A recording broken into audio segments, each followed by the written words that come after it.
하나님 감사합니다. 우리로 죄의 속박에서 구원하시고 자유를 누리게 하심에 감사드립니다. 이 자유를 주시려고 주님 십자가 고통과 죽임을 당하셨음을 알게 하시고 이 소중한 자유로 다시 주님을 위하여 사용하게 하시며 주님께 영광 돌리게 하옵소서. 어린아이들이 자기 마음대로 자기 하고 싶은 대로 그렇게 보이는 그런 자유에 빠지지 않게 하시고 우리를 유혹하고 우리를 쓰러뜨리려 하고 그리스도와 합한 우리를 분리시키려 하는 수많은 악한 유혹들로부터도 지켜주시기를 원합니다. 분명 죄악이라 말씀하셨고 알려주셨고 이 자유의 선택과 판단에 책임져야 함을 주의해 주셨건만 우리는 자유를 가지고 내 쾌락과 욕심을 해결하는 데 먼저 사용했습니다.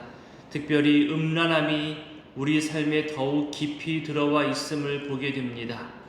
평생 한 사람과 사랑하며 부부로서의 하나됨을 허락하시고 그 순결을 지키라 하셨는데 부부가 되었음에도 다른 이에게 시선을 두었고 더 나아가 부부의 하나됨의 자리에 다른 사람을 들여놓는 모습을 보이기도 합니다.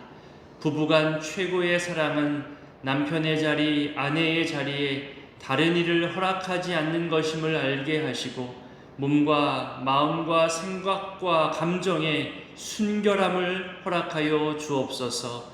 방금 부른 찬송의 가사처럼 정결함으로 매일 씻으라 하시고 그 거룩함과 깨끗함으로 그리고 우리 몸으로 주께 영광 돌리라는 이 가사가 우리에게 순종과 동시에 도전이 되게 하옵소서. 내 뜻대로 살고 싶고 내 편한 대로 내 기분대로 마음껏 표현하고 누리는 것이 그것이 자유가 아니라 주님 앞에서 살아가는 자유, 죄의 심판 앞에서도 숨지 않고 거짓하지 않고 부끄럼 없이 기뻐할 수 있는 코람데오의 삶으로 이 자유를 누리게 하옵소서. 하나님, 우리 안에 자책감으로 스스로 자기를 작다 여기며 스스로를 고통으로 몰아가는 분들이 있습니다. 그만큼 다른 사람을 먼저 생각하고 자기 책임과 역할에 충실하며 하나님 앞에서 거룩하기 위해서 몸부림치는 분들임을 생각합니다. 작은 실수로 또 나로 인해 다른 사람을 불편하게 하는 상황을 견디지 못하고 자책감에 빠져 괴로워하는 분들도 있습니다. 본인의 실수와 잘못에 무감각한 것도 문제이지만 내 탓으로만 여기며 스스로를 가두는 모습도 주님이 바라는 모습이 아님을 알게 하옵소서. 예수 십자가 보혈이 모든 것을 용납하고 품고 있음을 그리고 용서하며 다시 일으켜 세우시는 능력이 있음을 경험하게 하옵소서. 몸의 연약함으로 입원하여 검사받은 우리 성도님들 아무런 이상 증상으로 드러나지 않게 하시고 모든 수치와 상태가 건강함으로 확인될 수 있도록 주님 그 연약함 가운데 주님 의지할 때에 놀라운 치유와 회복과 건강함을 허락하여 주옵소서. 나이가 들어서 또 몸에 질병이 생겨서 그리고 어릴 때부터 가지고 온 연약함 때문에 여러 이유로 건강과 질병과 싸우고 있는 성도님들도 있습니다. 그 모든 치료 과정과 회복 과정 속에 치유의 손길을 경험하게 하시고 기적과도 같은 은혜를 맛보게 하옵소서. 자녀들이 방학으로 또 가족의 휴가로 온 가족이 함께하는 시간들이 많아질 텐데 서로 간 즐거운 시간을 보내게 하시고 내 기분대로가 아니라 가족들 전체를 생각할 수 있는 넓은 마음과 희생과 수고를 통해 가족의 사랑과 화목이 확인되는 시간들 되게 하옵소서. 하나님, 화재로 피해당한 것이 얼마 전인데 폭우와 폭염으로 또다시 피해당하고 있는 것을 보게 됩니다. 수많은 사건, 사고 속에서 위로와 회복의 시간들이 필요할 텐데 이들이 이웃사랑의 따뜻함으로 위로받게 하시고 여러 도움의 손길을 통하여 다시 일상으로 회복하는데 우리 한국 교회들도 그 역할들을 찾게 하시고 피해 지역의 교회들을 통해서 이 도움들이 흘러가게 하옵소서.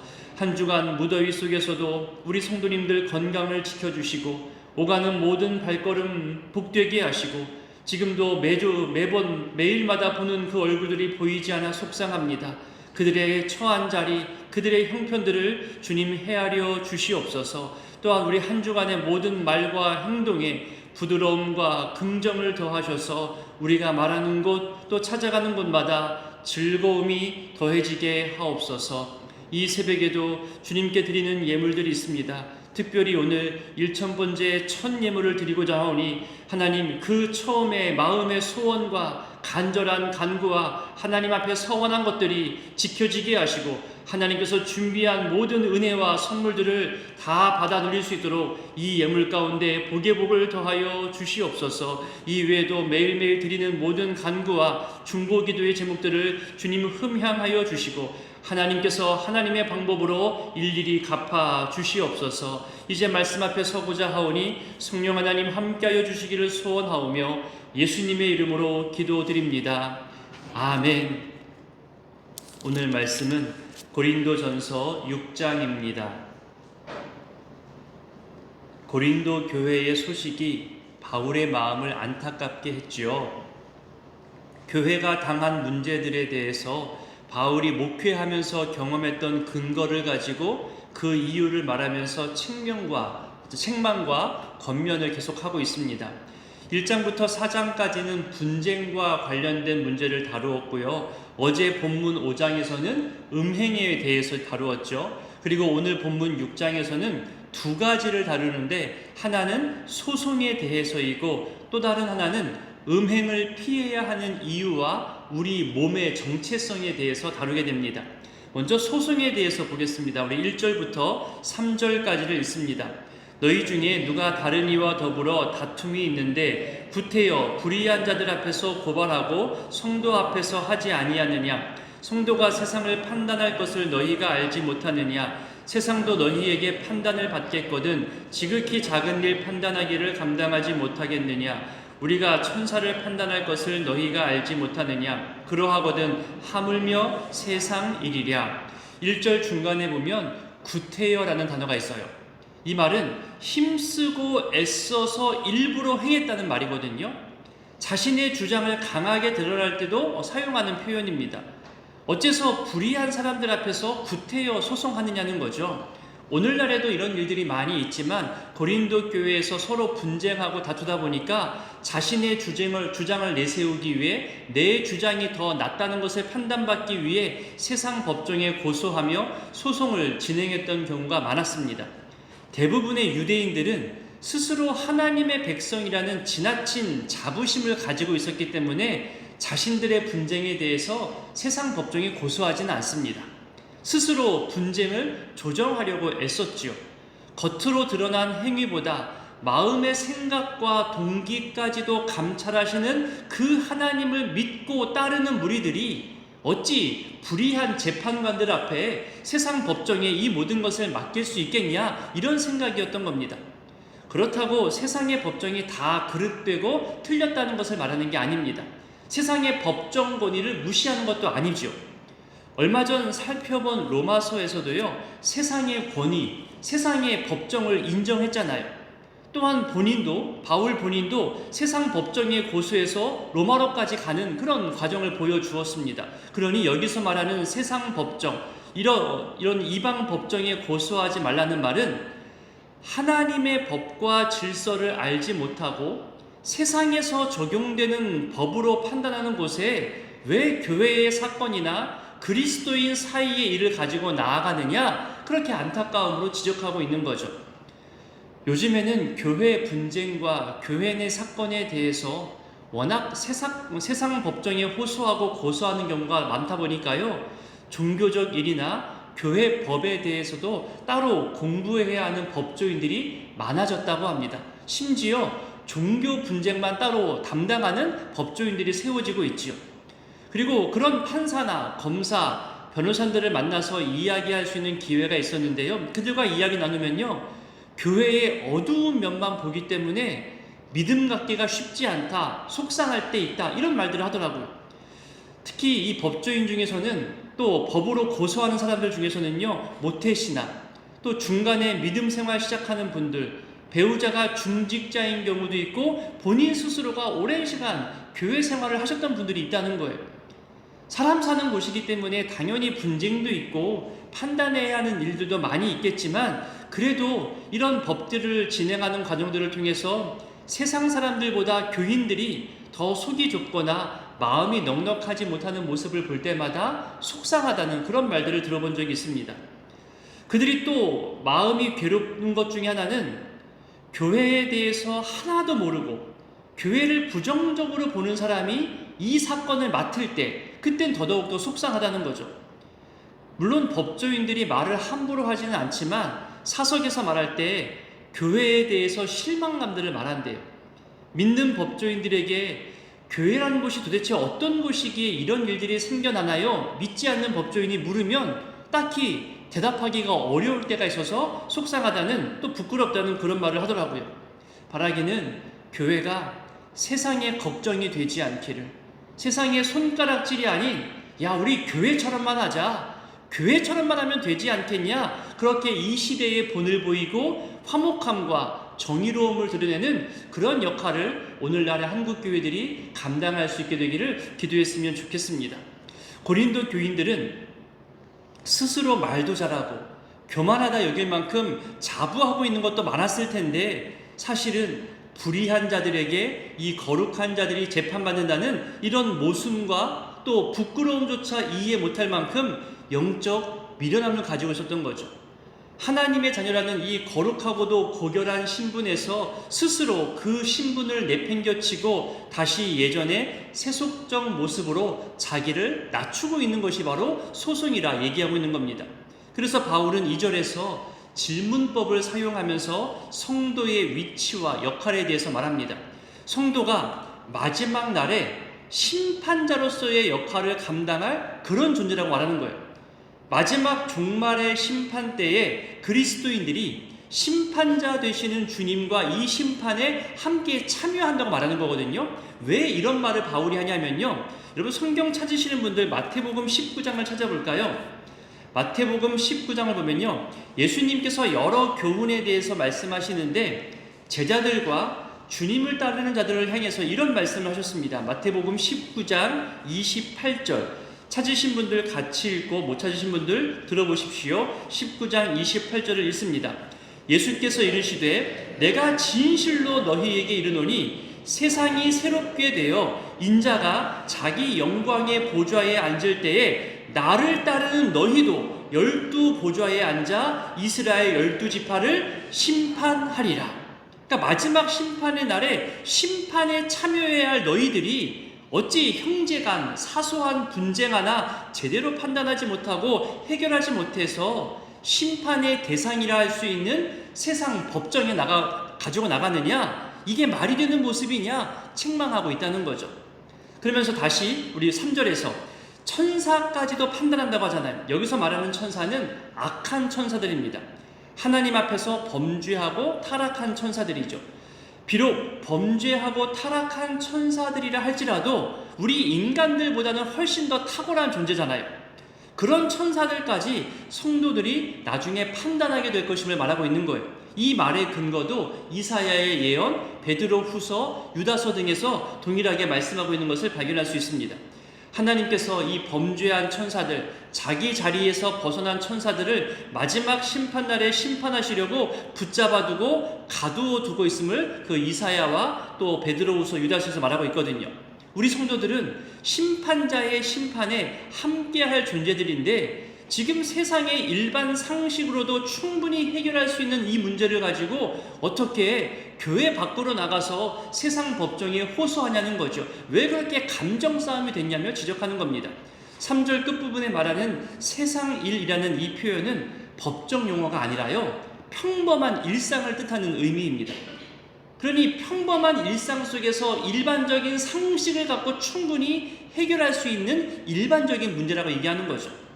다음 우리 4절부터 6절까지를 읽어보겠습니다. 그런즉 너희가 세상 사건이 있을 때에 교회에서 경히 여김을 받는 자들을 세우느냐, 내가 너희를 부끄럽게 하려 하여 이 말을 하노니 너희 가운데 그 형제 간의 일을 판단할 만한 지혜 있는 자가 이같이 하나도 없느냐? 형제가 형제와 더불어 고발할 뿐더러 믿지 않은 자들 앞에서 하느냐? 4절에서 말하는 세상 사건은 앞에 3절 끝부분에 나오는 일상의 평범한 분쟁과 다툼들, 누가 봐도 해결이 뻔한 일반 상식적 일들, 정말 자주 발생해서 이제는 문제 같지도 않은 그런 일들을 말하는 거예요. 이것을 위해 왜 재판관을 따로 세우고 왜 세상의 가십거리가 되게 하는 일에 부끄러움도 느끼지 못하냐? 바울은 안타까움으로 지적하는 거죠. 한마디로 교회 내 사소한 일이든 또는 중한 일이든 그것은 교회 내에서 해결하는 것이 마땅하다는 거예요. 5절과 6절에 보면 이런 법정 다툼을 하는 당사자들 원고와 피고가 모두 다 한 형제들이라고 말하잖아요. 주 안에서 한 형제, 한 자매된 자들끼리 그 친밀했던 관계가 이제 법정 다툼으로 번졌음을 말합니다. 스스로 지혜 있다 말하고 스스로 교만하다는 지적을 받을 만큼 똑똑하고 뭐든지 다 할 수 있을 것처럼 여겼던 그런 고린도 교회 사람들이었는데 결국은 사소한 문제 하나도 스스로 해결할 수 없을 만큼 모순된 모습을 보이고 있다고 바울이 지금 부끄러움을 느끼라고 말하고 있는 거죠. 그러면서 바울이 더 강하게 말하기를 우리 7절을 읽어보겠습니다. 너희가 피차 고발함으로 너희 가운데 이미 뚜렷한 허물이 있나니 차라리 불의를 당하는 것이 낫지 아니하며 차라리 속는 것이 낫지 아니하냐. 자, 여기서 뚜렷한 허물이 이미 있다고 말하죠. 이것은 패배라는 뜻을 강하게 담고 있는 표현입니다. 이미 졌다, 이미 패배했다는 거예요. 영적 승리를 가져야 할 교회와 교인들이 세상 법정에 송사를 맡겼다는 것부터가 세상에 졌다는 거예요. 사랑과 용납으로 품어야 할 교회와 교인들이 오히려 감정 싸움과 이기적 욕망과 자기 주장의 모습으로 세상에 복음 증거할 기회를 빼앗겼기 때문에 이미 패배한 거다, 이미 실패한 거다, 이미 그 뚜렷한 허물을 가졌다고 바울이 말하고 설명합니다. 차라리 그럴 바에야 불의를 당해라, 속임을 당해라, 그렇게 손해당하는 것이 더 낫지 않겠냐, 그렇게 말하는 거죠. 어찌 보면 이 말 속에서는 불의를 당한 것으로, 손해당한 것으로 그렇게 여기고 이 송사를 빨리 끝내라, 이런 뜻 아닐까요? 불의를 당했다는 것은 보통 강도를 만나다, 도둑에게 내 물건을 빼앗기다, 속임당해서 불이익을 당한다, 이런 뜻이거든요. 그냥 내가 손해가 있어도 너그럽게 넉넉하게 양보하면 어떻겠냐는 바울의 마음이 담겨 있는 거죠. 마치 예수님께서 교훈했잖아요. 걷어달라면 속옷까지 내어주는 희생, 오리를 같이 가자 하면 심리까지 같이 가주는 수고와 희생, 그렇게 희생하고 양보하고 사랑으로 꾸어주는 일을 그리스도인들이 먼저 하면 되지 않겠냐? 왜 그거 못하고 법정까지 가느냐? 바울은 지금 예수님을 늦게 알았지만 예수님이 알려준 그런 모든 교훈까지도 지금 사용할 만큼 예수님의 교훈에 대해서, 그 행적들에 대해서 자세히 듣고 기억하고 적용하며 가르치고 있음 또한 우리는 여기서 발견할 수 있습니다. 그만큼 작은 손해와 희생을 참지 못하고 나는 세상이든 교회든 그 누구든 손해보고는 못 살아, 이런 마음으로 모든 일에 곧바로 소송부터 하는, 오히려 그런 모습은 사랑의 모습이 아니다, 바울이 말하고 있는 거죠. 오늘날에도 이 교훈은 그대로 적용할 수 있습니다. 하지만 세상의 소리가 더 크게 들리죠. 왜 참아? 법이 예전보다 더 가까이 있어. 변호사가 얼마나 많은데 법대로 하자고 해. 법에서 이기면 비용도 안 들고 저 꼴보기 싫은 상대에게 소송 비용도 부담 지을 수 있고 좋잖아. 뭘 이해하고 희생하려고 해. 법대로 하면 편하잖아. 그거 다 손해야. 나중에 후회돼. 법으로 해결하는 게 깔끔해. 그렇게 우리를 많이 충동질할 거예요. 물론 작은 일에도 법으로 해결해야 하는 일이 있어요. 그렇지 못하면 도리어 당하게 되는 일들이 있거든요. 예를 들면 흔히 일어날 수 있는 교통사고, 작은 일이라 할지라도 상대방이 손해볼 것을 생각해서 불쌍한 마음으로 경찰도 부르지 않고 원만하게 해결하려고 했는데 나중에 뒤통수 맞거나 오히려 역이용 당하는 경우도 있잖아요. 오히려 나의 선한 마음을 역이용하는 거죠. 처음과 달리 본인이 더 억울하다 하면서 오히려 소송을 진행하는 경우도 있습니다. 거짓 변명할 때 있잖아요. 그런 세상 속에서 일어나는 일은 법이 더 깔끔한 건 맞습니다. 근데 지금 바울이 얘기하고 있는 것은 세상 일이 아니잖아요. 교회 내에서 일어나고 있는 형제 간의 일, 믿음의 사건들에 대해서 말하는 겁니다.